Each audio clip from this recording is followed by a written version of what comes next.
All right. We're hearing a little bit more about Indiana Jones, and apparently, oh, this is going to be an interesting game, ladies and gentlemen. So, this Twitter account, Pirate Nation, said Indiana Jones and the Great Circle is by far the biggest and longest game the Machine Games has ever done, with nearly 4 hours of cutscenes. When I saw it, I wondered, I said, where do they know this stuff from? Apparently, it's a Games Radar article. Dustin Bailey writes, let's check it out. Indiana Jones and the Great Circle is by far the biggest and longest game that Machine Games have ever made, ever done, with nearly 4 hours of cutscenes. If many of you don't know, God of War Ragnarok to me was a very draggy game. I'm going to speak that as much as I can, regardless of what anybody thinks. Once a game starts to drag, see, guys, I got a YouTube channel, got a full-time job, father, husband, family, responsibilities. If I pick up a controller, you need to respect my time. Now, perhaps this is a game that wants to tell a story, so there is the aspect where you can have cutscenes that complement the game and add value to it. Just saying.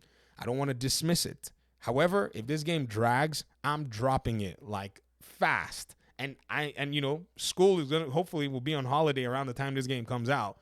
But you'd think I probably want to play a game like this during the holiday, but get lost if it's not going to do so. But let's go ahead and read the article, though, because, again, I don't want to judge a book before I even see its cover, right?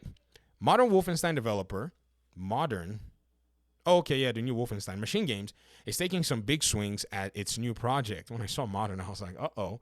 Indiana Jones and the Great Circle, and that includes the game's scope. Indy's adventure is apparently going to be the lengthiest game the studio has ever put together. By far, this is the biggest and longest game the Machine Games have ever done, creative director Axel Torvenius said in a rapid-fire interview session with MinMax. He doesn't get specific about the exact hour count, but according to How Long to Beat, Wolfenstein and Wolfenstein 2, the new ones, basically, New Colossus, both clock around 11 to 17 hour range. I mean, those games are decently long, though, depending on how much side content you undertake. With Indy placing more emphasis on puzzles exploration, it's easy to see how it might eclipse the studio's previous games. Asked how many hours of cutscenes the game has, or whatever, Torvenius says there's roughly 3 hours and 40 or 45 or 40 minutes or something along those lines. It's a lot. That's roughly in line with non-interactive parts of Wolfenstein 2, as YouTube supercuts of that game cutscenes run between 3 and 4 hours, depending on the fan who's doing the editing. So apparently this is normal with them. This is not something that is out of, line, or this is not something that is surprising with their game development philosophy. They're good at their games that they've made. I mean, I've played a little bit of the Wolfenstein, the modern, and quote, Wolfenstein games, and I really did like it. I think I was playing it, and I think, the game is quite graphic.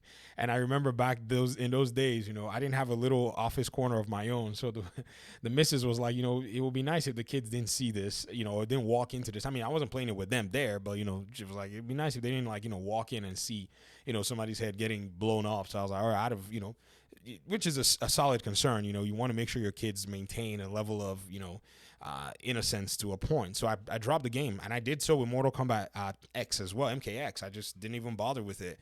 Once we're able to hopefully get somewhere where I could, turn the screen in my office where the kids can, not see, then, I could engage in games that I wanted to play. And I think this game was probably, the Wolfenstein game would have probably, been one that I could add to that, library. But, as time went on, covered the Division, and that all disappeared. But this whole conversation about cutscenes in video games, I think they can be enjoyable. I think there's nothing wrong with them. It's just if they are not necessary, it can really hamper the experience, and it breaks should I say immersion? Immersion is not video games, guys.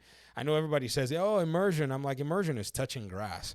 To be very honest with everybody, let's stop. We're grown.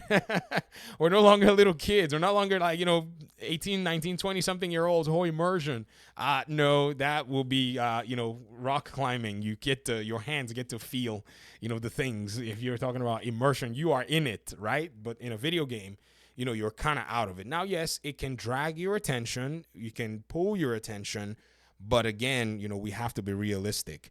And so how this is going to translate across the board is going to be very interesting for a lot of people at the end of the day. So we'll see, though, ladies and gentlemen, how this game, lands. I think it's going to be an okay game. I don't know for sure how Indiana Jones fans are going to be looking at this, because when you think about it, the last Indiana Jones movie really did seal the deal for a lot of fans. They're not looking forward to playing this game. In fact, in their minds, they're thinking, okay, this is going to be one of these, weird fests going on. And so, again, there's a little bit of, I would say, hesitation towards the game, but it is what it is. Talk to me in the comment section. 4 hours of cutscenes. Basically, they're moving into Sony's territory when it's all said and done. I'll hit you guys up hopefully in the next video. Thanks very much for your attention. Peace out.